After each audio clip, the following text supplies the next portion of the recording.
La Viuda tackles the story of domestic violence. These are behaviors that are physically harm, provoke fear, and prevent a person from doing what they want, and force them to do things that they don't want to do. Ito ang tinatalakay ng buong kwento, wherein the victim becomes the suspect. Sophia, played by Isabel Tique, is more than half the age younger than her husband, a doctor by profession. And when she marries Anton, dito na nasolo ang kanyang buong atensyon. Namamatay naman ako. Ang gusto ko baon ng buong buo ng aking bangkay sa lalim ng lupa. Gusto ko kasi ilalim ng balon na yan. Anton, played by Gino Ilustre, he is obsessed with Sophia. He becomes more abusive, verbally, emotionally, sexually, and physically, overcritical and demanding. He was so powerful as ex-congressman of his town, 3 times married. Namatay ang kanyang unang asawa, si Isadora, played by Isadora herself, at annulled sa kanyang pangalawa. During the opening of the movie, it was Anton's wake.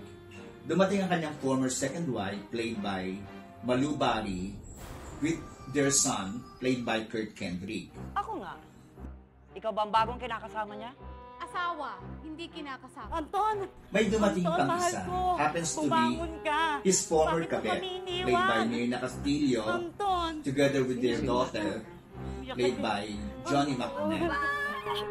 Hindi ako naniniwalang patulang ka ni Anton. Pinaamin linggo, nagtrabaho ako sa kasa. Pero, virgin ako nung nakuha niya. Ikaw ba si Sofia? Narito ako, hindi para magdalamhati. What is more interesting in the movie is the character of Grimalda, played by Oscar Peralta. Isa siyang pipe na ang way of communication ay ang pagsulat sa kanyang laging hawak na notepad. He was the sole caretaker of Anton's house, and he was also obsessed with Anton until he grew old. May malalim na dahilan ang pagkawala ng kanyang dila para hindi siya makapansin. Wala na ang senyor mo.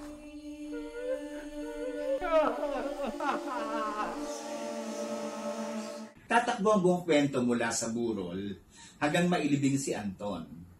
May mabubunyag na mga lihim Lahat ng maririnig mo at tungkol may sa mga politika ay mahalagang sikreto balikat mo lang. na nakatago sa likod ng Maraming nagbubunyi ngayon dahil sa pagkamatay niya. This is Direct Neil Bubuitan, and I'm inviting everyone to watch La Viuda streaming on I Want TFC coming soon.